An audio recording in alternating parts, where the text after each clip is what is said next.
bonjour à tous. Tout d'abord, bon, je voudrais rajouter ma voix à la polyphonie. Je crois que depuis le début de ce colloque, quelque chose se construit du côté d'une polyphonie. Et grâce, bien sûr, à Claudine Blanchard-David et aux autres organisateurs de ce colloque. Donc, on a l'opportunité, effectivement, de penser ensemble autour de ce chantier dont on n'en finit pas de voir que l'analyse de pratique est effectivement une pratique en pleine, une pratique exponentielle en ce moment, qui est accommodée à toutes les sauces, et qu'effectivement il y a lieu de tenir, d'être vigilant et de tenir une position de recherche à cet endroit et une exigence au niveau de la pratique elle-même. Claudine Blanchard-David fait partie de ces pionniers qui ont commencé à baliser le terrain, notamment avec ce que rappelait Bernard Pechberti hier matin, avec déjà 8 ouvrages qui sont donc sur le comptoir de la librairie, où chacun peut bien sûr aller s'approvisionner. C'est important, ça veut dire qu'il y a effectivement, vous voyez bien, cette pratique était très largement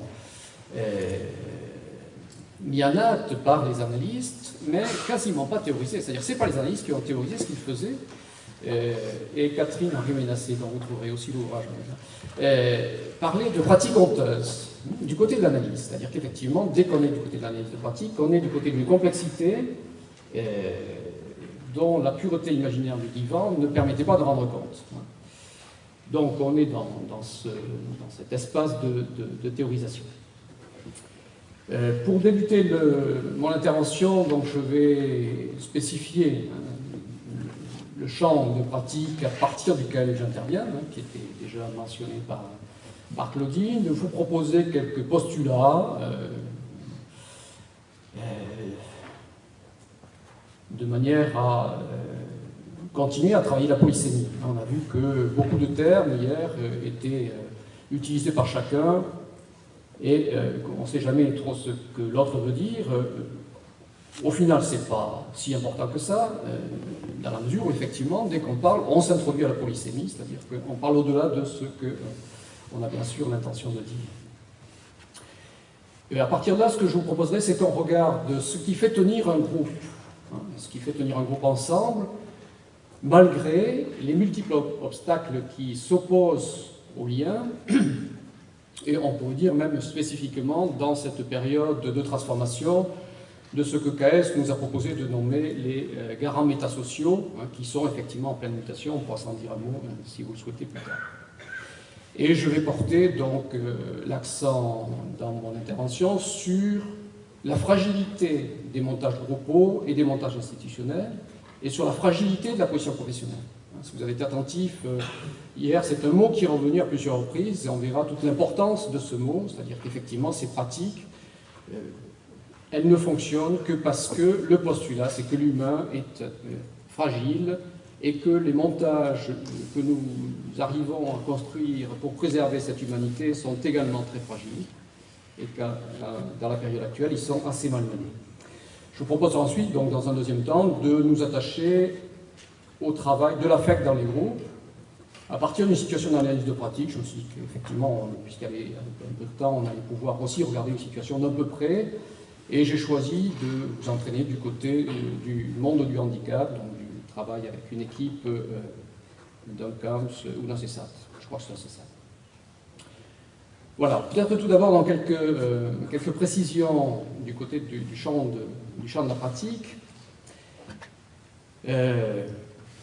Depuis hier, on voit qu'il y a ces deux grandes catégories de pratiques qui sont les pratiques dans le champ de l'enseignement, dans le champ de la formation, et ces autres pratiques qui relèvent de notre espace, alors que, effectivement, à la suite d'Alain Noël-Henry, je vous propose d'appeler le champ de la mésinscription. Alors, bien sûr que le terme, si on amène un nouveau concept, ce qu'a proposé cet homme-là, il faut en dire quelque chose.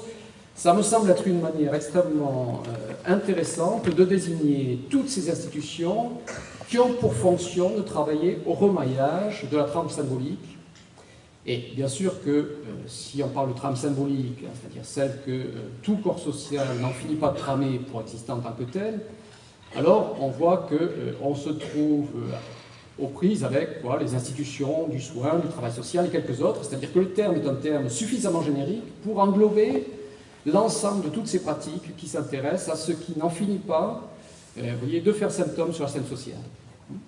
Ce sont toutes ces institutions qui s'adressent à des sujets pour qui leur inscription comme sujet parmi d'autres, c'est une expression qui a aussi été utilisée hier, être un parmi d'autres, c'était Denis Vaz qui le proposait comme ça, comme le travail de l'humain. Le travail de l'humain, c'est d'être un parmi d'autres. Donc comment ces institutions, excusez-moi, l'inscription du sujet s'est trouvée entravée de quelque manière, et du coup, les symptômes que ces sujets portent, développent, viennent troubler l'ordre symbolique, et on est là de façon très schématique avec les trois registres du symptôme, et le champ de la description, effectivement, ça concerne ces trois registres, le trouble psychique, le trouble somatique, et bien sûr le registre de l'active. Je crois qu'on a fait le tour. Donc, ce sont des institutions, les institutions de la description, qui interviennent là où les instances que les sociologues à l'époque désignaient comme des institutions de premier niveau. Donc, les institutions qui ont fonction, elles, d'instituer le sujet au sein d'une culture, d'inscrire le sujet sous le registre de la loi, sous la férule de la loi, on pourrait dire, donc de mailler social, là où ces instances sont achoppées, là où elles se sont révélées insuffisantes. Et vous voyez bien qu'à cet endroit-là, on a bien sûr les groupes familiaux, les groupes sociaux d'appartenance et bien sûr l'école. Et on pourrait bien sûr regarder comment l'école, donc l'institution de l'éducation, au moment où le travail de socialisation, de pacification des relations entre les sujets, au moment où elle se trouve en défaut à cet endroit-là, alors elle envoie, enfin en tout cas c'était le cas jusqu'à il y a très peu de temps, les sujets systématiquement dans le champ de la rééducation. Donc vous voyez que quand on parle de premier niveau ou de deuxième niveau, donc ça c'était la terminologie sociologique, disait bien que les institutions qui nous occupent sont des institutions qui se spécifient d'être les héritières de l'endroit où les institutions d'inscription sociale se sont révélées insuffisantes. Bien sûr que le fonctionnement psychique, que ce soit donc, intrapsychique, intersubjectif et transsubjectif de ces différentes institutions, sont assez analogues dans la mesure où les institutions de la formation, de l'éducation ou celles de la description sont toutes aux prises avec des sujets, ce qui nécessite un constant travail d'appareillage. Le terme appareillage est bien sûr le terme que j'emprunte à René Caes, dont on a vu dans les différentes interventions hier que, effectivement, la pensée permet actuellement d'appréhender ces configurations. Caes a vraiment balisé le terrain du côté des configurations groupales. Il me semble que son travail est tout à fait incontournable de ce côté-là. C'est-à-dire qu'on est du côté donc, de l'appareillage, de la mise en lien et simultanément de la différenciation. Alors, pour indiquer d'un mot la différence entre ces deux grandes catégories d'institutions, là aussi, je vais reprendre des choses qui ont été largement posées hier au fil des interventions, donc qui est un peu une caricature. On pourrait dire que le monde de l'éducation trouve sa source narcissique, c'est-à-dire ce qui va permettre aux professionnels de se régénérer, de s'éprouver comme suffisamment bon, pour prendre l'expression winnicottienne. Donc on pourrait dire que c'est un des organisateurs psychiques du champ, se joue prioritairement du côté de la transmission. C'était même un mot qui était présent dans l'intitulé du colloque, transmission. Donc effectivement, quand on est du côté de la formation, de l'éducation, prioritairement, on sait bien qu'il y a quelques figures comme ça qui apparaissent dans le fantasme. Alors, bon, classiquement, Pygmalion, peut-être un peu moins classiquement Geppetto, et puis aussi un autre encore plus difficile à appréhender, c'est Frankenstein. Bon, c'est plus facile de parler de ce champ qui est plus celui de Paridis que celui de Lyon II. Parce que, donc, du côté de la mésascription, le mot-clé serait celui de réparation. Je vous propose ces deux mots-clés. D'un côté transmission, de l'autre réparation. Mais vous voyez que c'est une caricature grossière qui permet juste de délimiter un peu le terrain. Dans les points que je souhaiterais continuer à préciser en démarrage de cette intervention, donc dire un mot du travail auprès des groupes institués. Donc, centralement, effectivement, mes recherches portent sur les groupes institués, là aussi tradition lyonnaise, Paul Fustier, René Caës, et tous les groupalistes qui ont été pris dans cette mouvance-là et que vous retrouvez dans les collectifs sous la direction de Caës, que ce soit Jean-Pierre Vidal, Jean-Pierre Pinel, etc. Donc, au niveau des groupes institués, on est donc dans des interventions auprès d'équipes qui travaillent ensemble, qui travaillent au sein d'une même configuration groupale, au sein d'une même équipe, au sein d'un même service. Et ce sont des professionnels qui sont donc constitués dans une groupalité psychique, qui sont appareillés, qui sont référés dans leur position professionnelle à une même institution. Ça veut dire aussi au même garant institutionnel, des gens qui partagent une même culture d'établissement et une même tâche primaire auprès d'une même population d'usagers. Et là, on pourrait décliner, on a vu hier comment effectivement l'ensemble de ces champs était présent dans les différentes interventions. La tâche primaire, elle va s'adresser quoi? À des enfants qui présentent des troubles de la personnalité, à des adultes souffrant de psychose, à des usagers de drogue, à des jeunes en errance. Enfin. Et si vous regardez très simplement, une institution est bien caractérisée non pas par les sujets qu'elle reçoit, mais par les symptômes de ces sujets. C'est-à-dire l'agrément qui spécifie l'institution dit que l'institution est légitime pour s'occuper non pas des sujets, mais des sujets présentant un symptôme. Donc, la question du symptôme dans l'institution, dans les institutions de la médiascription est important à entendre du côté de ça n'en finit pas de répéter à l'endroit d'un symptôme qui se décline et qui ne finit pas de se décliner.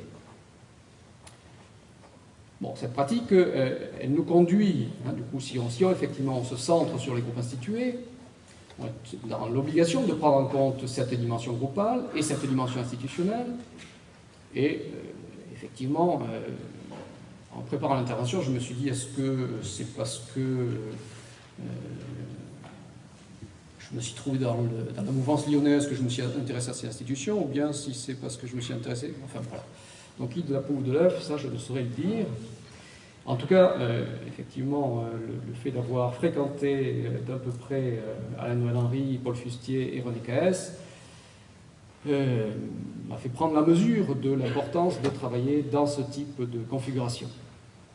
Et bien sûr, donc je citais à l'instant, il y a d'autres compagnonnages qu'il faudrait souligner, dont notamment celui de Jean-Pierre Pinel, qui a été cité à plusieurs reprises, et vous verrez que quand je travaille sur la question de la déliaison, je suis effectivement extrêmement proche de la pensée que développe Jean-Pierre Pinel. Bon, peut-être une troisième banalité, en tout cas ça c'est une banalité, c'est de dire que quand je travaille, quand nous travaillons, René Caës a aussi coutume de dire, quand on travaille avec des groupes, il faut soi-même être référé à des groupes. Donc vous voyez que le nous est souvent de mise à cet endroit-là. Il faut rappeler que je et nous travaillons sous le primat de l'inconscient.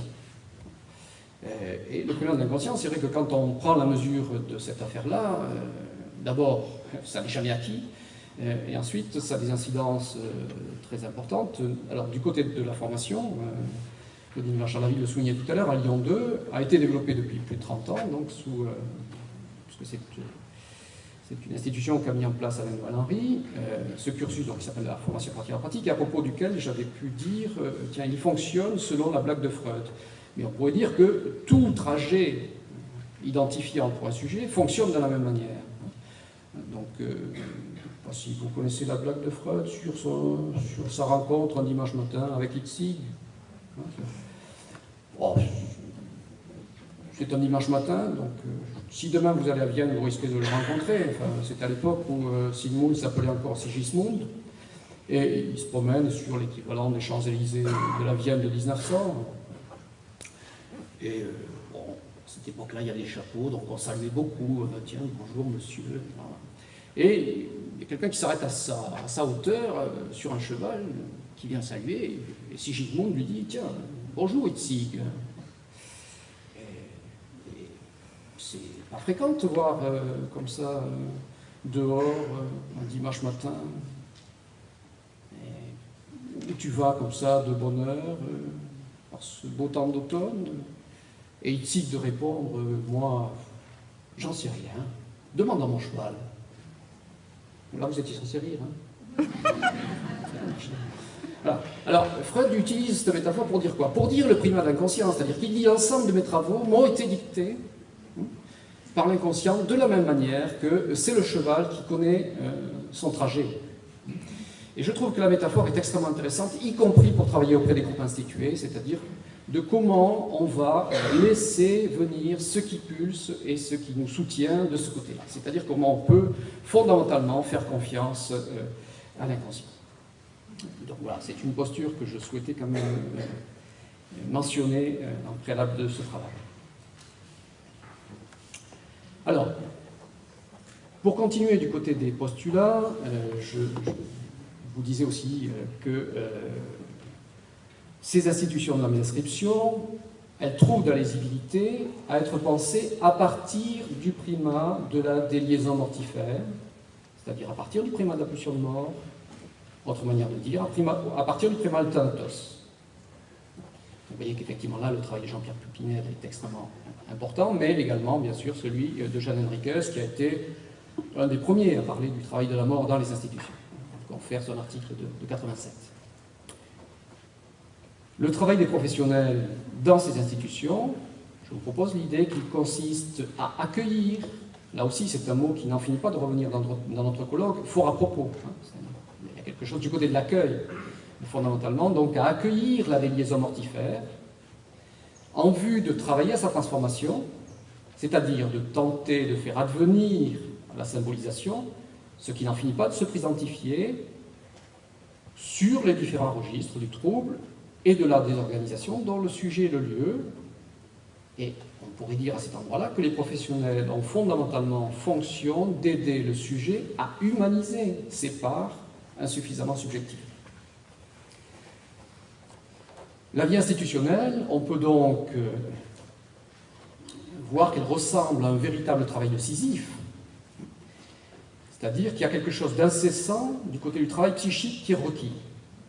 Les professionnels, ils œuvrent à la transformation des éléments non subjectivés, ils tentent de préserver dans le même temps une modalité de l'être ensemble, et simultanément, ils procèdent effectivement à des mises en dépôt, à une liaison qui est une liaison muette dans le cadre et dans le lien de ce qui demeure non subjectivable. C'est important, quand on regarde une institution, d'essayer de voir comment ça se configure. Et bien sûr que dans le même temps, on assiste aussi à des exclusions ou à des expulsions de ce qui excède, de ce qui déborde trop violemment la capacité du groupe professionnel. Donc, on est du côté d'un travail permanent, de liaison en pensée et en acte, au quotidien. Mais ce travail-là, il est bien sûr fonction, dans chaque groupe professionnel, de son histoire et de l'équilibre auquel il est parvenu, l'équilibre qu'il est parvenu à établir, à maintenir. Donc, je vous propose l'idée qu'il va y avoir la nécessité d'une triple liaison, d'un triple nouage. La liaison qui s'opère à partir de la préoccupation psychique des professionnels, la préoccupation que tout professionnel et le groupe dans son ensemble entretient à l'endroit des usagers, liaison qui est aussi bien sûr fonction de l'investissement des sujets auprès des professionnels, auprès des sujets qu'ils fréquentent dans leur institution. Deuxième niveau de lien indispensable, c'est le lien qui opère à partir du maintien d'une pensée sur les dispositifs de soins ou de prise en charge, dans le contexte soignant ou dans le contexte du travail social, et bien sûr de la mise en acte quotidienne des dispositifs. C'est ça le travail quotidien de maillage. Et le troisième nouage, le troisième niveau de liaison, c'est du côté de la référence que chaque professionnel nourrit à l'égard de son groupe d'appartenance professionnelle, donc son équipe, de l'institution, et notamment le lien que les professionnels entretiennent à l'endroit des garants hiérarchiques, et de l'histoire de l'institution. On pourra voir qu'effectivement l'histoire est aussi un lieu où il y a de la potentialité de faire advenir du tiers. Et tout ça s'incarne au travers des différents espaces de travail institutionnel. Donc ça, c'est du côté de la liaison. Dans le même temps, autre versant de la liaison, c'est ce qu'une équipe met en dépôt de ce qui demeure non subjectivable ou qui est effectivement exclu et évacué et qui ne peut même pas se configurer sur le mode du dépôt. Et sur ce versant de la mise en dépôt, il faut quand même souligner que toute mise en dépôt est une liaison, mais une liaison muette, hein, et qu'on peut voir, ou qu'on peut essayer de penser avec Bleguer du côté de ce qui se dépose de l'aspect symbiotique dans le cadre, ou, pour reprendre les termes de Roussillon, ce qui se dépose dans la culture en tant qu'expérience accumulée. Là aussi, c'est à la fois Roussillon et Caes qui nous alerte, enfin, qui nous mettent l'accent sur ces aspects de dépôt dans la culture. Et il s'agit à cet endroit-là de la culture propre à chaque institution. La culture propre de chaque institution, c'est quoi? C'est le savoir et l'expérience accumulés qui sont effectivement traduites au quotidien dans des modalités organisationnelles et dans des dispositifs qui en sont à la fois les témoins et parfois les vestiges. Mais cette liaison muette, elle opère aussi du côté des alliances inconscientes et notamment du côté de ce que Caes nous a proposé d'appeler le pacte dénégatif, qui me semble un concept tout à fait central pour comprendre le fonctionnement de ces institutions, puisque, effectivement, à cet endroit-là, on est aux prises avec les éléments qui sont déniés, les éléments qui sont refoulés, les éléments qui sont forclos, et qui vont constituer, vous voyez, autant de mise au silence.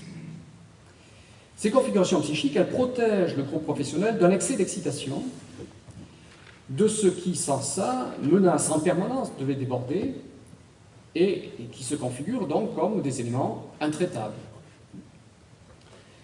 Alors, voyez bien que ces éléments-là, dans le même temps, ces excitations menacent de faire retour sur la scène institutionnelle dès que des événements qui affectent cette scène professionnelle, dès que ces événements entrent en résonance avec les éléments refoulés, déniés, forclos, et du coup les démutissent, c'est-à-dire les arrachent bruyamment de la place silencieuse où le groupe tentait de les maintenir.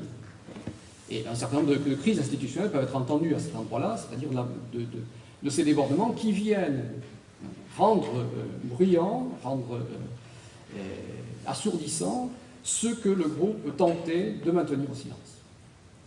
Mais il y a effectivement une indispensable mise au dépôt dans le cadre et dans le lien, avec ce risque permanent que ça se retourne contre ce que cette mise au silence était censée protéger. Les liens professionnels, ils peuvent à tout moment être subvertis par les angoisses que les dépôts avaient pour fonction de pacifier. Les montages groupaux et institutionnels sont donc fragiles, je vous le disais en démarrage, je vais insister là-dessus.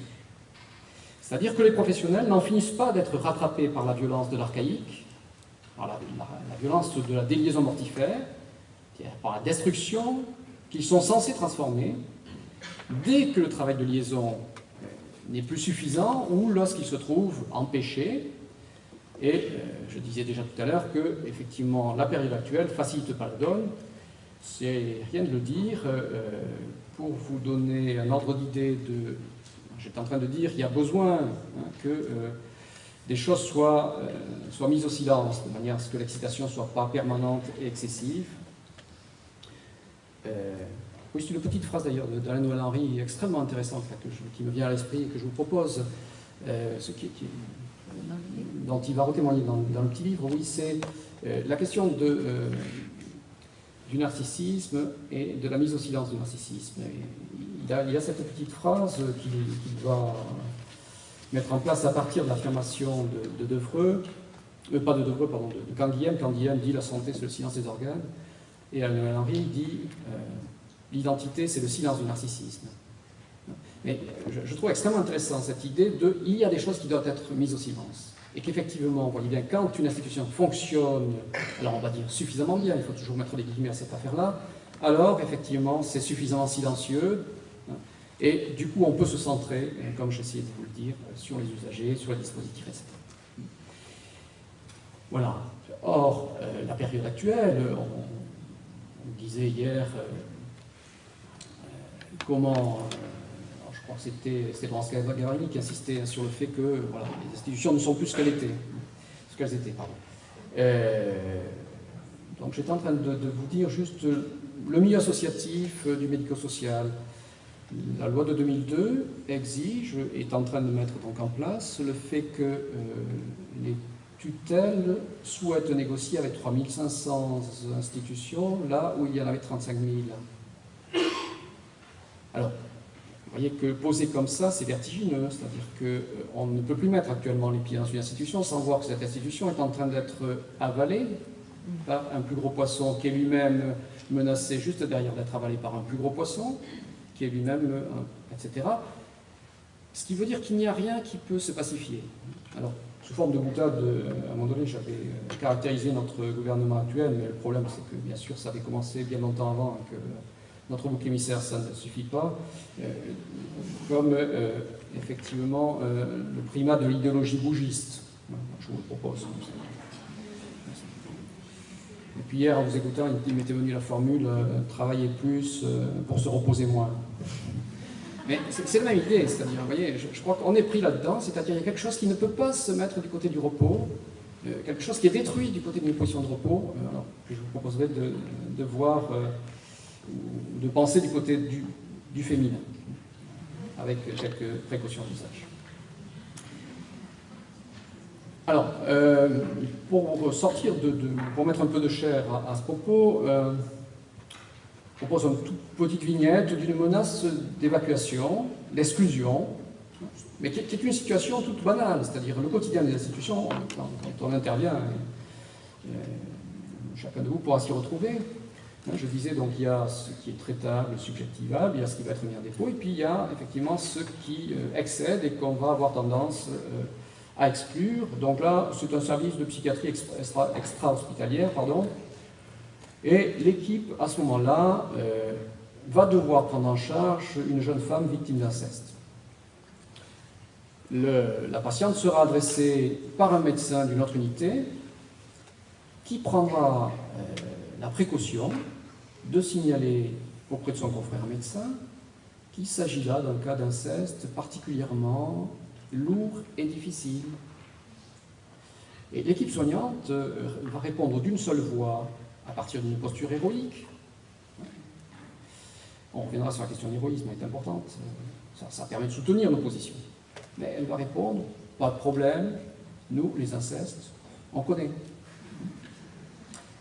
Et vous voyez qu'on a effectivement dans ce type d'affirmation à la fois l'évidente banalisation défensive, ces angoisses-là on sait faire avec, mais aussi cet énoncé qui est quand même un énoncé identifiant du groupe, les groupes s'identifiant dans ce champ de la description en tout cas, autour d'une position où ils imaginent qu'ils sont les seuls à être capables de faire face à des angoisses particulières. Donc les seuls à savoir faire face à ça.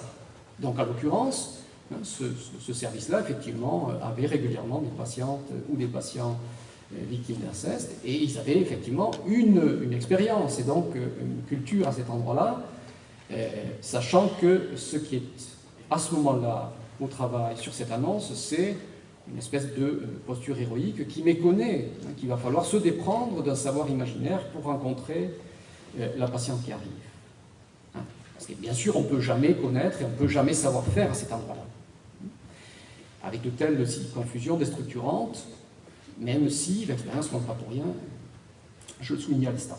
Et cette jeune femme va importer sa confusion mortifère dans le service.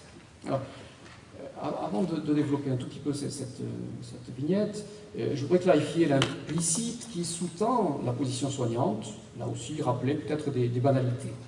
La position soignante, elle est conditionnée par la position psychique qui permet de nourrir et de régénérer l'identification professionnelle.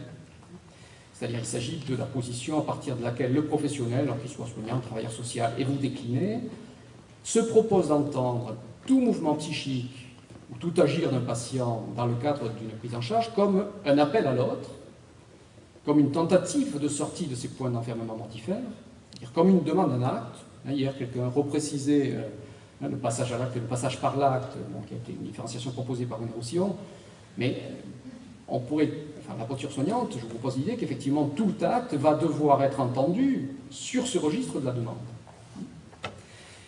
Alors, une demande qui est adressée à un environnement soignant, mais au moment, bien sûr, où le patient est en lien avec une institution, vous voyez bien que, du coup, tout acte peut réellement être interprété dans le cadre d'une demande, puisqu'il est scénarisé sur une scène institutionnelle, ou dans l'entourage immédiat, dans le voisinage immédiat de cette institution, ou à un autre endroit du social qui va faire appel. Et ensuite, on a effectivement la déclinaison de la demande.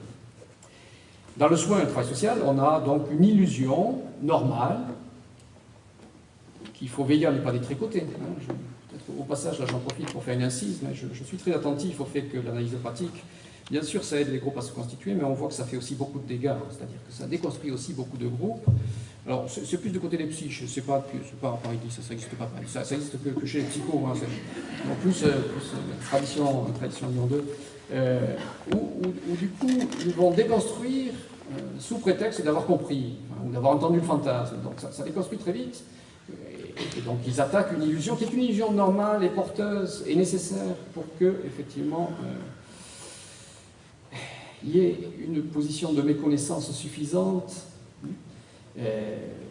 Parce que bien sûr que pour travailler, il faut qu'on méconnaisse suffisamment la part de jouissance mortifère, aussi qui est celle des professionnels, je vais vous en dire un mot tout à l'heure.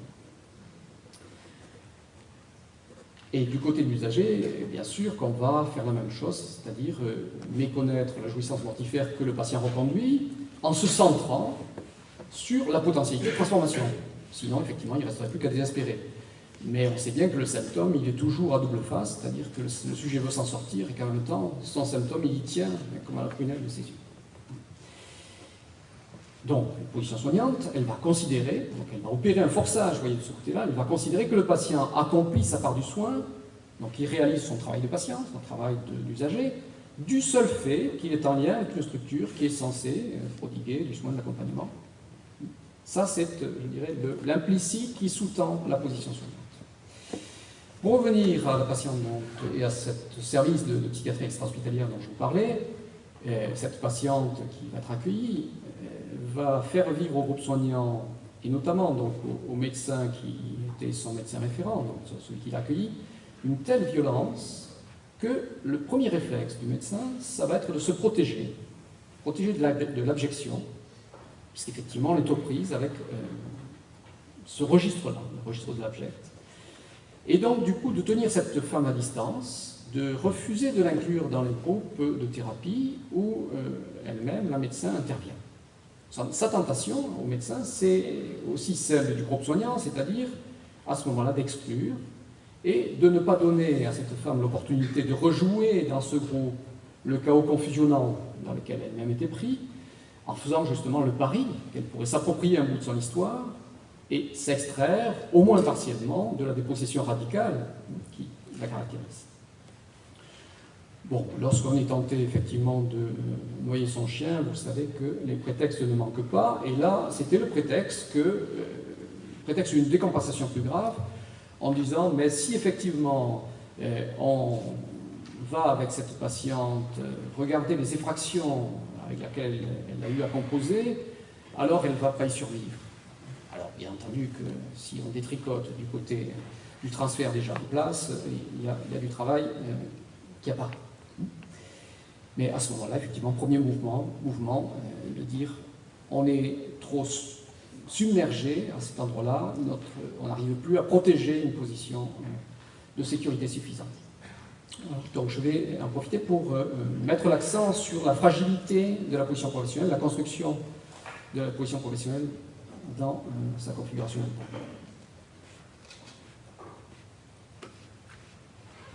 Vous voyez que les professionnels qui travaillent dans le champ de la description, ils se caractérisent donc d'être aux prises de façon permanente avec la subjectivité de leur objet professionnel. Ce qui est quand même pas le cas de toutes les professions. Les professions et leur objet professionnel, c'est une source d'excitation, mais intrapsychique. Alors que là, nous, on va le chercher du côté de l'intersubjectif. C'est-à-dire qu'on a des sujets, et l'excitation qu'on attend dans ce registre professionnel, on attend de nôtre. On n'attend pas de, je sais pas, de flux financiers, etc. Enfin, oui, j'étais à la Défense hier soir. C'était tout à fait inhumain ce quartier-là. On se demande où est la terre. Quelque chose qui est de l'artifice. Où on comprend qu'après, il n'y a plus d'ancrage. Tout ancrage, toute réalité perdue. Alors, où j'en suis? La position professionnelle. Bon, donc j'étais en train de vous dire que l'objet professionnel est une source permanente d'excitation. Et du coup, la confusion, le traumatisme, la sidération, ce sont ce qu'on rencontre au quotidien, c'est notre lot quotidien. Ça veut dire que en permanence, les travailleurs, les professionnels qui travaillent dans ce champ sont menacés de se perdre dans la jouissance. Alors, que je vais spécifier, parce que quand Lacan parle de jouissance, il a changé, il y a premier Lacan, deuxième Lacan, troisième Lacan. Et alors, Paul Laurent Assoun, quand il utilise le terme, dit jouissance narcissique, phallique et mortifère. Je trouve qu'il y a quelque chose qui se conjugue très bien, c'est-à-dire bien comment le phallique vient bien dire quelque chose du narcissisme de mort, hein, donc du mortifère, du phallique et du narcissique. Donc cette jouissance qui vient s'actualiser dans le lien de façon double. Bon, souvent, je me dis dans ce type de conférence, il faudrait mettre un bandeau, toute ressemblance avec des configurations existantes et purement fortuites. Je mets la précaution d'usage et puis je vais vous dire ce que j'ai à vous dire. Je prends cette précaution pour dire quoi? Pour dire qu'effectivement, on n'échappe pas, les professionnels n'échappent pas à ça. Alors, on exporte, là, j'ai vu hier, j'avais un petit point d'irritation dans un groupe sur lequel on m'a interrogé ce matin, mais on me sentait un peu irrité. Alors, oui, parce qu'effectivement, il y a un moment dans le groupe, dans un atelier, où on voyait bien qu'on essayait d'exporter ça chez l'autre. Alors, c'était les travailleurs sociaux qui sont du côté de la réparation, qui auraient comme ça une faille qui seraient en train de tenter de combler. Manifestement, ça nous concerne tous et je pense qu'on a le plus grand intérêt à prendre la mesure de ça. Donc il s'agit de quoi? Il s'agit de la jouissance que, en tant que professionnels, nous tirons de la fréquentation de l'archaïque au travers, bien sûr, des symptômes des usagers. C'est-à-dire, il s'agit du bénéfice que nous prélevons de ce lien à l'autre au titre de notre propre économie psychique, donc je vais me répéter, mais sous la forme d'une excitation particulière, dont la source est inhérente à la tâche primaire, mais qui, pour le professionnel, lui sert de planque pour ses propres fragilités et ses propres failles identitaires. Donc ça, c'est un des aspects de la jouissance avec lequel on est aux prises et donc avec lequel on est en menace constante de se perdre. L'autre registre, c'est bien sûr celle que l'usager n'en finit pas de présentifier dans le lien professionnel, de déplier sur la scène institutionnelle, à charge pour les professionnels de s'en déprendre, de la professionnalité, en travaillant à la lier et à la subjectiver. Et bien que quand on pointe les choses sur ce registre-là, on est forcé de s'apercevoir que la position professionnelle, donc la professionnalité qui est un terme de sociologue, mais un terme qui est passé dans notre vocabulaire, professionnalité, ça dit bien quelque chose de la posture, la position qui est sans cesse à régénérer, que cette professionnalité est éminemment fragile et qu'elle demande justement à être cycliquement restaurée dans le creuset groupal. Cette régénération, cette relégitimation, il y a nécessité à ce que cette régénération, cette relégitimation soit réinscrite et que le professionnel puisse se vivre dans une sécurité suffisante. C'est-à-dire que tout sujet, chacun de nous, nous devons être assurés que notre place au sein d'une groupalité, donc au sein, vous voyez, d'un lien fraternel, qu'à cet endroit-là, on peut se reposer relativement. C'est-à-dire qu'on peut, si on est suffisamment reposé du côté de la groupalité de l'institution, se rendre disponible à l'autre, à l'usager. Paul Fustier définit, une petite phrase pour épingler comme ça la question de cette position de légitimité que j'apprécie beaucoup. Il dit être légitime, c'est avoir le droit de faire et d'être en sécurité. Donc vous voyez que le droit de faire, effectivement, on le trouve du côté de la labellisation, hein, et ensuite tout ce qui va se rejouer dans l'affiliation groupale, mais ce qui me paraît le mot-clé dans cette affaire-là, c'est bien sûr la question de se sentir en sécurité. Et c'est bien sûr ce qui est déconstruit par les temps actuels, puisqu'on a toujours une réforme de retard, et que nous sommes en permanence en train de courir après une temporalité qui nous est refusée. Le déploiement du temps qui nous est refusé. Donc cette professionnalité suppose la mise en place d'une référence double qui va se construire comme une instance potentiellement tierce. Il n'y a jamais un tiers établi, le tiers n'est jamais que potentiel. On est capable, nous avec les groupes, ou les groupes sans nous, effectivement de faire venir le tiers, ou bien d'achoper à cet endroit-là, mais le tiers n'est jamais garanti, et c'est pas parce qu'on met un intervenant dans une institution, bien sûr que ça fait tiers, vous le savez d'expérience. La double référence qui va devoir se construire, c'est la référence à l'institution, et donc référence à ses garants, c'est-à-dire à ses représentants symboliques, où quelque chose s'indique de l'axe paternel d'un axe vertical.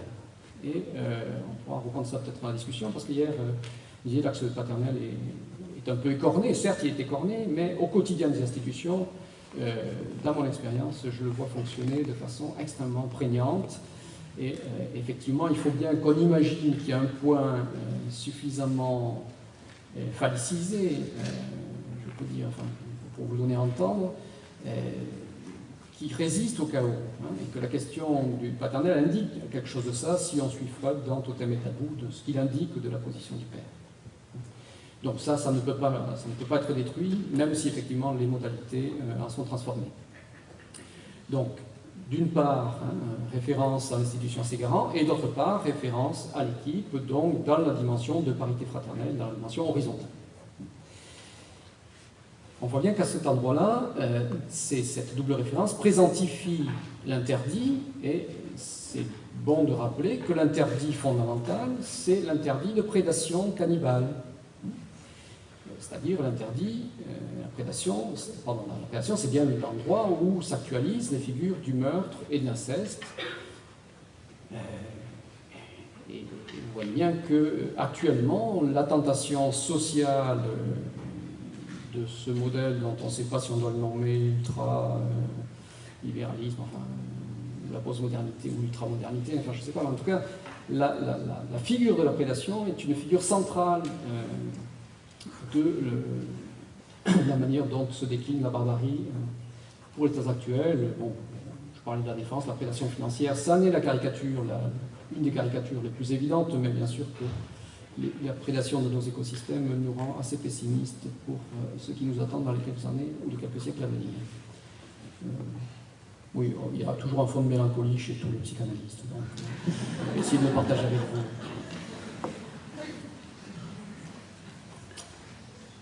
Bon, j'étais en train de dire que donc l'interdit il porte sur la prédation cannibale. Et que c'est pas acquis. Hein, je ne sais pas si vous fréquentez vos institutions. Non, pardon, j'étais en train de penser à nos institutions universitaires. Mais voilà, pour dire la prédation, c'est l'ingrédient avec lequel on se maltraite mutuellement. Il n'y en a pas besoin pour ça des tutelles. Enfin, elles en rajoutent une couche, bien entendu. Alors, je vais vous donner, là aussi, je vais essayer d'illustrer pour rendre ça un peu plus concret. La caricature la plus grossière, c'est l'acte soignant du côté du somatique. Et j'utilise tout le temps le même acte emblématique. C'est l'acte de la piqûre de la pratique infirmière. Vous savez, elle s'identifie même à la profession entière. C'est pour ça que je dis que c'est une caricature. Vous regardez ce qu'il y a sur la pare-brise. Les médecins, ils ont un caducée, donc deux serpents autour d'une croix comme ça lancée. Et les infirmières, elles ont aussi deux serpents, mais à la place du caducée, il y a une seringue. Bon, donc c'est emblématique. Mais c'est emblématique de quoi? C'est emblématique de ce geste qui va toucher au corps de l'autre et qui ne va être possible que pour autant, vous voyez, que la référence institutionnelle est présente au sein de la rencontre. Alors on peut parler de cadre, bien sûr. C'est-à-dire que la professionnelle soit garantie que ce geste, s'il est incontestablement intrusif du corps du patient, qu'il peut donner lieu à d'intenses satisfactions pulsionnelles pour le professionnel, qu'on soit assuré que ça n'est pas qu'un acte de pur sadisme, que ça n'est pas qu'une effraction qui joue de la violence mortifère, mais qu'il a aussi pour fonction de soulager, de traiter, de soigner, vous voyez, c'est-à-dire d'arrimer la violence de l'archaïque, d'arrimer la pulsionnalité à la tâche primaire. Je vais essayer de revenir là-dessus et de vous rendre ça plus clair. Alors, on peut bien sûr, pour que la balance soit un peu équilibrée, aller voir un banal entretien d'accueil en psychiatrie ou en CHRS ou sur une autre scène, et pour voir qu'effectivement, là aussi, les dimensions infractives, les dimensions séductrices, les dimensions voyeuristes, elles sont toujours potentiellement actives. Quand on accueille un sujet dans sa parole, quand on vise à lui permettre de se rapproprier au bout de son histoire, comme des questions, vous voyez que cette visée, elle ne va pas sans la mise en œuvre de satisfaction libidinale au travers justement de cet accès à la psyché de l'autre. Le professionnel peut, à partir de ces scènes-là, lui aussi fréquenter les multiples figures de l'horreur. Puisqu'à cet endroit-là, ce qui se décline, ce sont effectivement les figures de l'horreur. Bon, je m'étais dit que ça ne valait pas la peine de parler du sadisme des enseignants, puisque les choses sont assez bien balisées, me semble-t-il, du côté de Claudine. Non, pas du sadisme, mais de ce qu'elle a pu dire du sadisme. Donc l'acte doit être contextuellement cadré comme soignant ou comme pédagogique. C'est-à-dire que la source pulsionnelle, la composante libidinale, elles doivent être simultanément refroidies, mises au silence, déniées. Lorsque le leurre indispensable à l'exercice professionnel, donc il y a le leurre, tout à l'heure je parlais d'illusion, on est sur le même registre. Et lorsque le leurre indispensable à l'exercice professionnel fonctionne, lorsqu'il est opérant, la professionnalité permet d'intriquer la cruauté et la bienveillance, ou le sadisme et la bienveillance, vous l'appelez comme vous voulez. Mais ce dont il s'agit, c'est que la posture professionnelle joue effectivement du côté de l'intrication de ces deux registres. Vous voyez que en ce sens, elle autorise dans le même temps où elle interdit. C'est-à-dire qu'elle autorise une satisfaction libidinale partielle, une jouissance légitime pour le coup, sous le couvert de la tâche primaire, et que simultanément, elle interdit que cette jouissance ne bascule du côté de l'excès dans le registre de la prédation mortifère. Elle permet tout au contraire que la prime de jouissance soit obtenue à partir de la réparation d'un autre, et elle permet d'intriquer libido narcissique et libido d'objet. J'avais coutume de dire à un moment, la position professionnelle permet pour le professionnel à la fois de révéler ses propres points insuffisants subjectivés et de les méconnaître. Oui, mais à condition que ce soit intriqué, c'est-à-dire que le mouvement, il soit effectivement noué, tissé, de la manière que Freud nous dit que insiste sur la nécessité du tricotage entre liaison et déliaison. Ça veut dire que pour maintenir leur créativité et pour se maintenir en vie, ces institutions, de la mésinscription, du travail social, du soin, elles ont à travailler, à réinstituer sans cesse. Alors réinstituer quoi? Réinstituer de la professionnalité, donc à travailler, à réinscrire, à relégitimer chacun des professionnels dans ses identifications professionnelles, donc réinstituer de la professionnalité, réinstituer du lien groupal et de la différence, puisque bien sûr que quand on réinstitue du lien, on réinstitue la différence entre les sujets du lien. Ça passe par réinstituer de la conflictualité, c'est-à-dire réunifier, différencier. Vous voyez que là, la question du politique n'est pas absente. Et, bien entendu, tout ça passe par réinstituer de la pensée, c'est-à-dire de l'autoréflexivité, des positions de l'État, des positions de co-pensée, ce qui est notre travail. Là aussi, bon, j'aurais envie de reprendre de façon un tout petit peu synthétique les différents dispositifs pour rebaliser le terrain, de repréciser que il n'y a pas que l'analyse de pratique qui instaure un travail de reprise seconde avec la présence de l'intervenant extérieur. Mais on peut quand même souligner le fait qu'il y a nombre de dispositifs qui participent à ce travail du réinstituer, quelle que soit l'enveloppe et le packaging dans lequel il se présente. Alors, bien entendu, l'analyse pratique, c'est l'archétype de ça, mais hier, c'est souligné notamment dans les interventions de la discussion de l'après-midi. Il y a des moments où il vaut mieux venir dans une institution au titre de la régulation institutionnelle ou de l'analyse institutionnelle, mais il ne faut pas non plus oublier que les institutions se saisissent ou font appel pour travailler à réinscrire, comme ça de la différence, réinscrire du lien, réinscrire de la professionnalité, font aussi appel à des interventions de formation ou à du travail sur le projet, etc. Donc c'est important d'avoir ça en tête, c'est-à-dire que tout ne se passe pas dans le creuset de l'analyse pratique. Ce qui caractérise l'ensemble de ces espaces, c'est que ce qui s'y produit, c'est de la reprise seconde, c'est-à-dire c'est du travail de l'après-cours. Celui qui va permettre aux professionnels de se mettre dans cette position, d'être dans un travail d'autoreprésentation identifiant, qui va leur permettre de se déprendre en lieu et place de se défendre. Parce que vous voyez qu'on passe beaucoup d'énergie dans les groupes à se défendre et que l'apprentissage, c'est celui de se déprendre.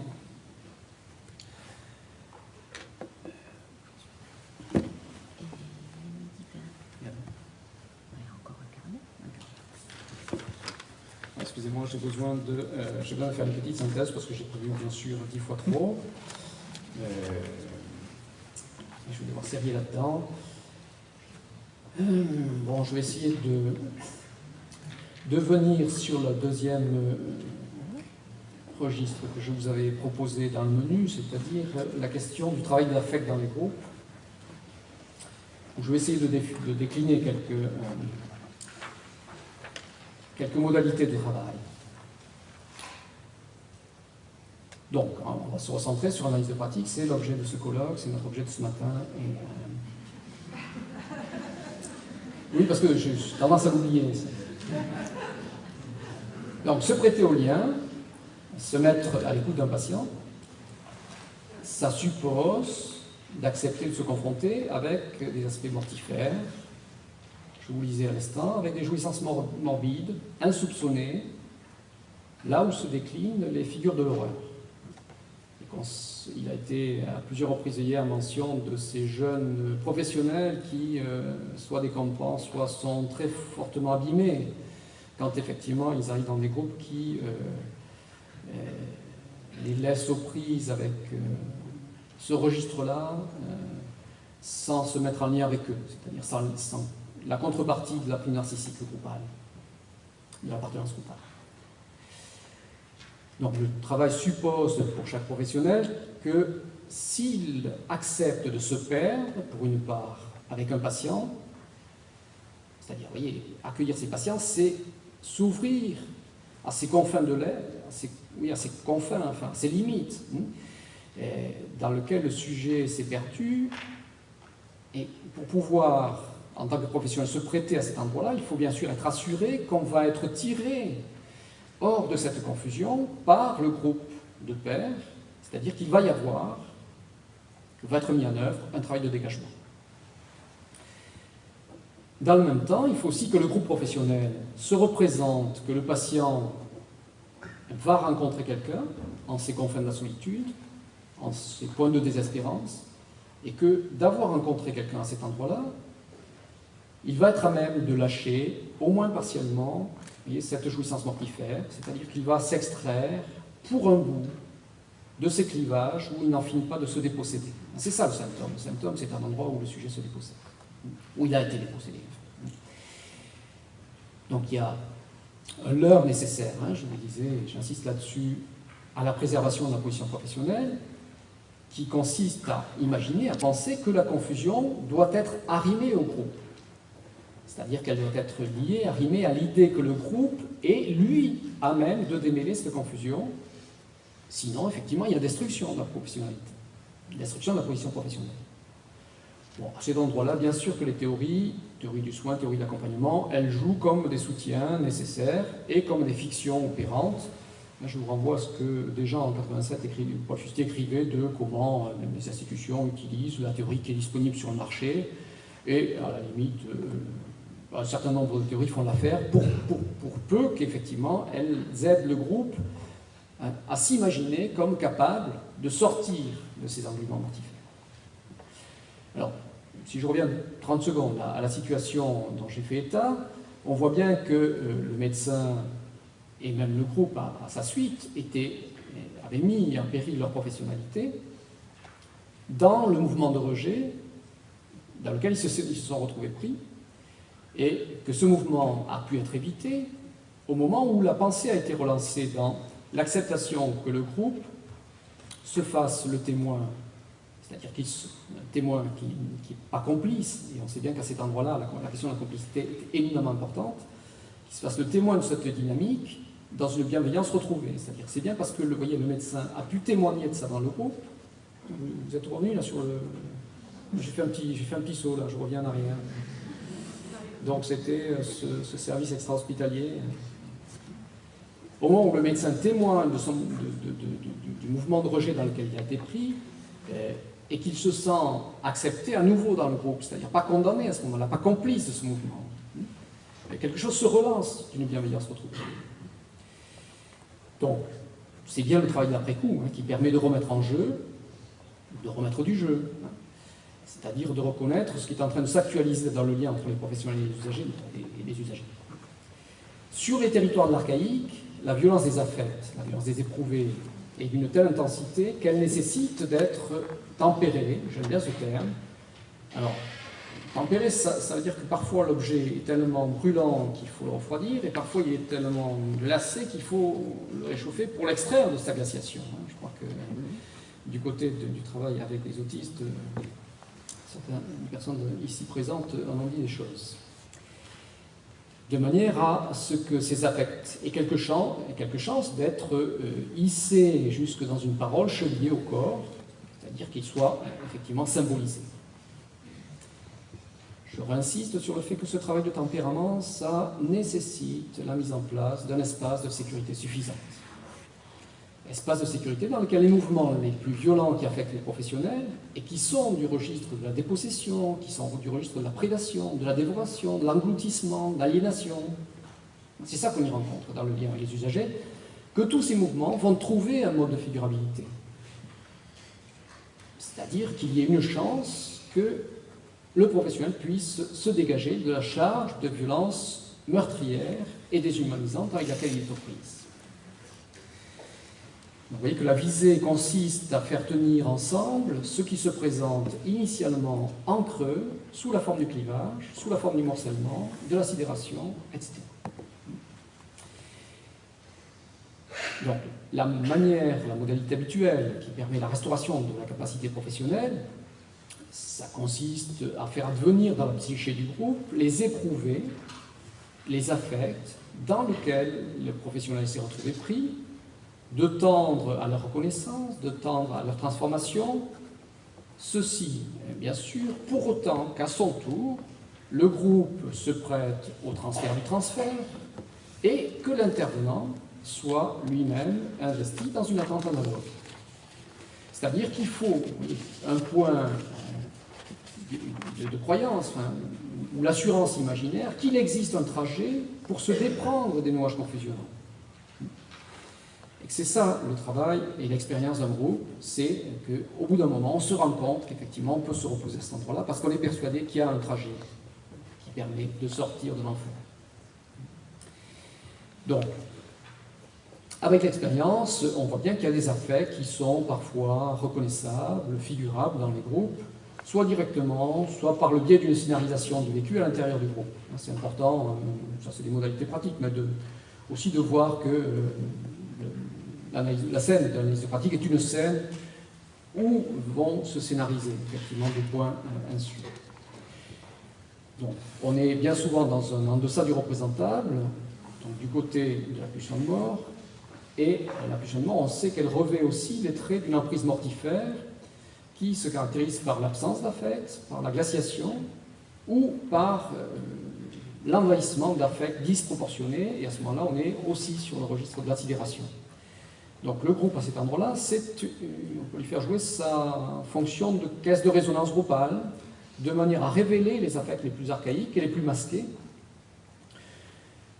dont, vous voyez, des morceaux vont être, ou des éclats vont être entendus par certains, alors en lien bien sûr avec la singularité de leur histoire, avec les retentissements fantasmatiques qui s'y déploient, et là, effectivement, le travail fait dans toute, je ne sais pas si on peut dire l'école de Parisiisme, enfin quelque chose de ça, nous a bien sûr dit beaucoup de choses, hein, de l'importance de la singularité de l'histoire dans la rencontre avec les usagers, oui, mais vous voyez bien que si on est sous le primat d'une pensée groupale, alors il ne s'agit pas de ramener chacun à la part de son histoire, mais au contraire de profiter de ces échos possibles entre ce qui vient de l'usager et la psyché d'un professionnel qui va pouvoir entendre cet aspect-là parce qu'il a de la sensibilité à cet endroit-là, alors il va falloir réunifier, je disais, voilà, par morceler, donc il va falloir refaire de l'unité à l'endroit du morcellement. Donc on peut dire qu'un groupe professionnel, lorsqu'il travaille, se confie à entendre ce qui résonne dans le registre de Thanatos, dans le registre de l'archaïque mortifère, corrélativement à la capacité de l'intervenant d'aller lui-même à la rencontre de ces contrées, tout en veillant à préserver le groupe de la destruction. Et ça me paraît tout à fait important, c'est-à-dire que c'est tout à fait comme la scène analytique du divan et du fauteuil. L'analyste peut entendre en fonction de ce qu'il va pouvoir lui-même affronter de ces rencontres-là. Donc la capacité de l'intervenant ici à se prêter à l'archaïque est extrêmement importante. Donc un des premiers nouages relationnels qui va se mettre en jeu entre l'intervenant et le groupe va consister classiquement pour les professionnels à vérifier qu'après, une fois qu'ils ont mis l'intervenant dans la liste de pratique, en présence de la violence la plus extrême qu'il rencontre à ce moment-là, l'intervenant va s'abstenir d'un mouvement de représailles, c'est-à-dire que lui-même va mettre en œuvre une bienveillance suffisante. Vous voyez qu'il y a quelque chose qui, dans le lien entre l'intervenant dans la liste de pratique et le groupe, se reconduit du mouvement qui doit être opérant dans le groupe, c'est-à-dire de vérifier qu'au moment où chacun malmène le groupe, joue sa propre destructivité, il n'y a pas de représailles immédiates et radicales, c'est-à-dire de meurtre. C'est une des figures du meurtre. Effectivement, la figure du meurtre dans les institutions, très banalement, c'est l'exclusion de la scène professionnelle, tout simplement. Parfois, effectivement, ça va plus loin. Donc ces moments d'analyse, ils peuvent précipiter des agirs, ou à ce moment-là, dans des pactes narcissiques, pour reprendre le terme de Monécaès, le groupe s'accorde avec l'intervenant pour remplacer les éprouvés déshumanisants par la brillance des interventions théoriques. Et on voit bien qu'à ce moment-là, le groupe prélève une prime de jouissance sur le dos des usagers, et à partir de ce que Jean-Luc Donnet désigne de façon extrêmement fine, je trouve, comme de la rétorsion théorique. Il faudrait écouter nos colloques pour voir à quel moment on se venge comme ça dans nos interventions. Il y a effectivement tout un registre de la théorisation qui est un registre de rétorsion. Je vais vous proposer de différencier trois principales configurations qui, dans le lien à l'usager dans le transfert, se présentent. Ces différentes configurations, elles se caractérisent, je vous propose de les caractériser, à partir du degré de déliaison mortifère qui est en jeu, et donc du côté de la capacité du groupe intervenant professionnel à se prêter aux affects, c'est-à-dire de leur capacité à se laisser régresser, à tolérer les fractions, à tolérer la déliaison, c'est-à-dire d'être dans ces dynamiques qui, dans tout groupe, témoignent du travail du féminin. Alors, encore, si tu veux, quelques questions. Alors, 5 minutes. Bon, j'essaie au moins de vous clarifier ça. Donc, le premier registre, je veux dire que banalement, on rencontre des groupes dans lesquels il y a une autoréflexivité possible. C'est-à-dire qu'avec ou sans l'aide du groupe, il est parfois possible pour un professionnel de reconnaître, de conscientiser et de nommer un premier affect, ou en tout cas un premier niveau de l'affect. Lorsque le professionnel est à même de prendre conscience d'un certain nombre de ces éprouvés, bien que c'est assez simple, c'est-à-dire le travail de l'intervenant est assez simple, on va juste s'efforcer d'aider à ce qu'on écoute un peu plus loin. C'est-à-dire que le professionnel il reconnaît l'endroit où il a été touché, donc il témoigne d'un point de vulnérabilité et donc d'acceptation de l'étayage coupable. Une autre formule comme ça, dans laquelle j'avais essayé de ramasser ce que j'essaie de vous dire, c'est le professionnel, il est en devoir de donner au groupe son incomplétude. Donner au groupe son incomplétude, c'est ça, c'est-à-dire c'est leur faire de la place du côté de sa vulnérabilité. Alors, c'est extrêmement important, bien sûr, que l'intervenant reste attentif aux effets de mise en sens dans le corps du groupe. Philippe Robert y a insisté sur cet aspect du non-verbal. C'est la question de l'incarnation qui me semble tout à fait importante. C'est une tonalité émotionnelle groupale, pour le reprendre dans les termes d'Ophélia Bon, c'est la circulation des affects qui transforme les corps, et où effectivement on voit bien comment l'analyse pratique, le travail d'élaboration, au moment où il a opéré, on voit des respirations qui se relâchent, des tensions posturales qui se relâchent, etc. Donc il y a quelque chose du côté de la chaîne associative qui dit dans le corps la qualité du travail. C'est-à-dire qu'à ce moment-là, on sait, en regardant, en faisant corps avec le groupe, si le mouvement de transformation auquel on s'essaye, ça n'a pas été que de la séduction, que du semblant. Et pour savoir ça, il faut vraiment aller le vérifier dans le corps du groupe. Donc ça, c'est un niveau d'expression de l'affect dans les groupes. Le deuxième niveau, c'est celui qui se présente sous la forme du clivage dans le corps groupal. Et je vous annonce le troisième, et puis après on s'en tiendra là. Le deuxième, donc, c'est la modalité assez fréquente où le professionnel va donner à vivre l'affect dans le groupe, ou plutôt, il va donner à vivre des affects contradictoires au groupe. C'est-à-dire qu'il va en fait scénariser, il va psychodramatiser sa propre rencontre avec l'usager. C'est-à-dire qu'il va répéter, de façon analogique, dans le groupe, ce qui l'encombre et ce qui n'est pas accessible à sa conscience. Et il va incarner le morcellement, le clivage dont il est porteur, à charge pour le groupe de se débrouiller pour justement rassembler, agencer les différents morceaux, ou bien justement d'en être clivé et morcelé à son tour. Mais qu'à cet endroit-là, on est dans la nécessité d'un accordage polyphonique. Et cet accordage polyphonique, c'est l'indicateur du travail qui s'opère.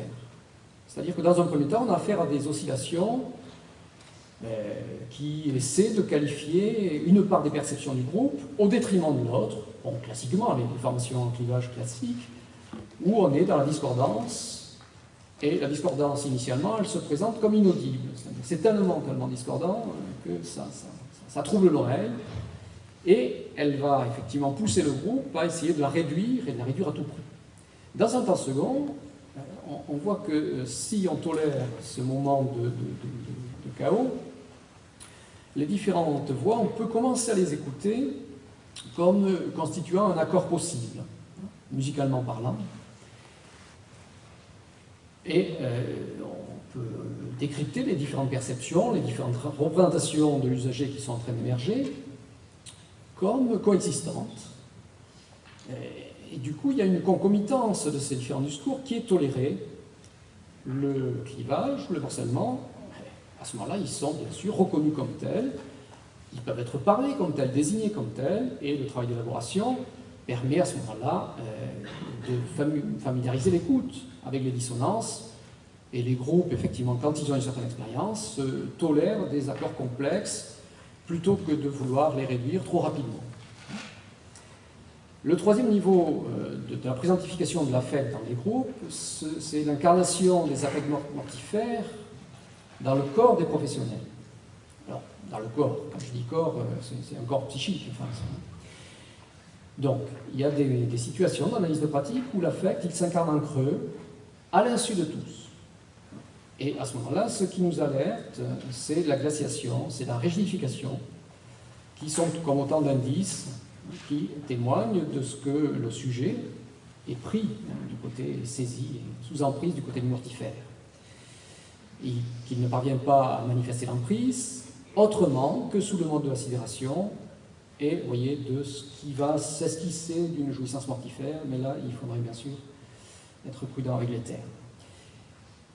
Il faut alors accepter, il faut, toujours un discours normatif, il faut, en tout cas, l'intervenant à cet endroit-là, il n'a pas d'autre choix que de s'approcher avec le groupe de ces points de désarroi, c'est-à-dire de se laisser lui-même habiter par ce trouble, de manière à ce que vienne au jour ce que les professionnels et le groupe lui-même tenaient hors représentation.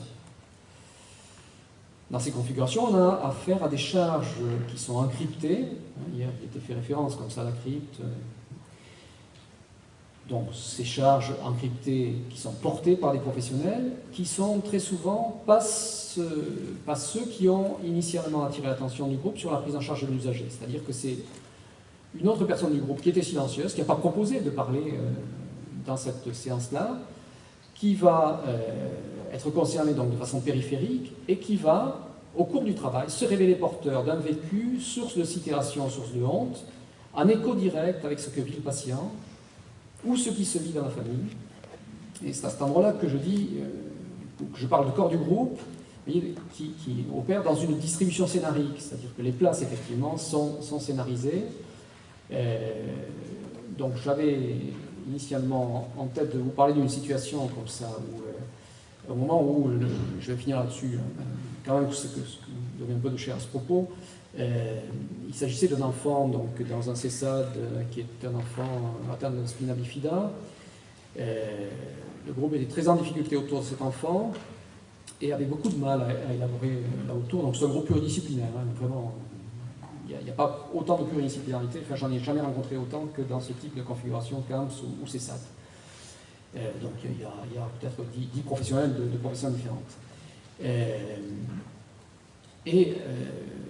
Donc l'élaboration va être très difficile jusqu'au moment où une des professionnelles, donc effectivement, qui a été silencieuse tout le temps du travail, va oser confier au groupe à quel point elle était honteuse, à quel point elle avait été malmenée par une séance de kinésithérapie où elle avait entendu un des os de cet enfant se briser lors d'une manipulation. Et ça, c'est une situation qui, pour elle, s'était passée 2 ans ou 3 ans auparavant. Et vous voyez, c'était complètement encrypté, alors je dis dans le corps groupal.